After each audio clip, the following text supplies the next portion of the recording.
Listen, life sometimes can be so difficult.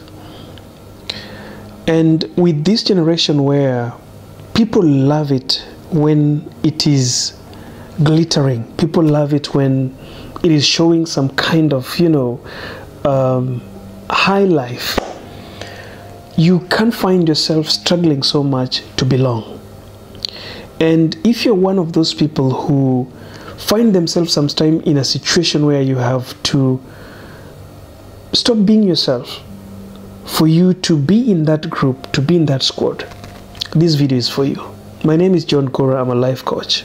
And if this is your first time on my YouTube channel, here I teach people about life. I teach people about relationships, and I try to motivate you to remember that whatever you are going through, a lot of people are going through it, but in different capacity.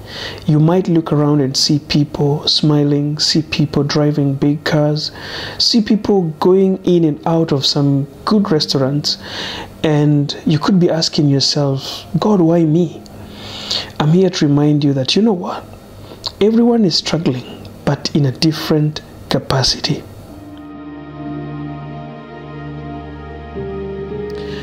So welcome again. Let me remind you this. Never ever apologize for being yourself. You see, sometimes when people don't like the way you speak, people don't like the way you walk, people don't like the way you look, people don't like your walking style, people don't like your hair, they don't like the way you dress. The moment you realize who you are and where you belong, I know sometimes it can be so difficult to be in a particular group because of a certain thing that is really pushing you to forget about your culture, forget about yourself.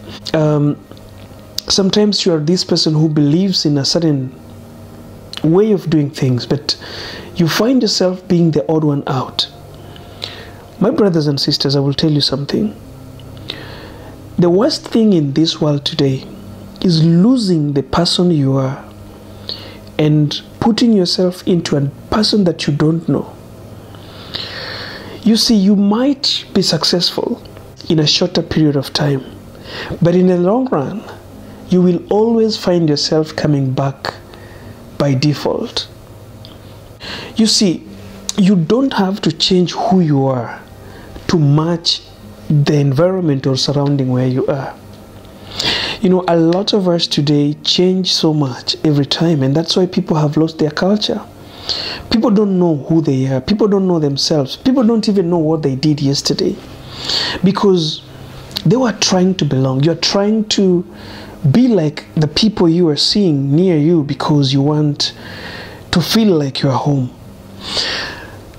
I don't mean that we should always confine ourselves with what we know or what we believe in. A change is important. But if at all you have to change who you are, you have to delete your beliefs for you to belong against your feelings, then you are wrong. You see, even if it means losing something very important, but you retain the kind of a person you are, you retain who you are more dignified than a person who finds the most wanted thing, but he loses himself or herself. I know life is full of struggle, but no matter how hard life is, don't ever lose yourself. Don't lose your rights. Never sell your rights. Never sell your beliefs. Always trust that everything that comes will go. Nothing lasts forever. Pain, comfort, discomfort, love, money, lavish life, stress, depression, all these things come and they can always go. So I just want to remind you that when somebody is forcing you to apologize because of being yourself, don't always worry. Don't force yourself to change just because you want to make people happy. Life is about you, yourself. It's not about other people. You have to fill your cup for you to be able to give or to fill other people's cup. If you don't, then you're going to lose it. Never ever apologize for being yourself, and never change yourself because of the surrounding. If people don't like you, they don't like how you act, they don't like how you dress, they don't like how you speak, it means you are in a bad environment. You need to change the environment, not you. Don't change to belong. And I always say that if you have overgrown a certain community, don't shrink yourself too small to fit in that community. My name is Gora, I'm a life coach. If this was your first time on my YouTube channel, never forget to subscribe. Also, you have to push that notification bell so YouTube can remind you every time I post videos here. Keep smiling and see you in the next video.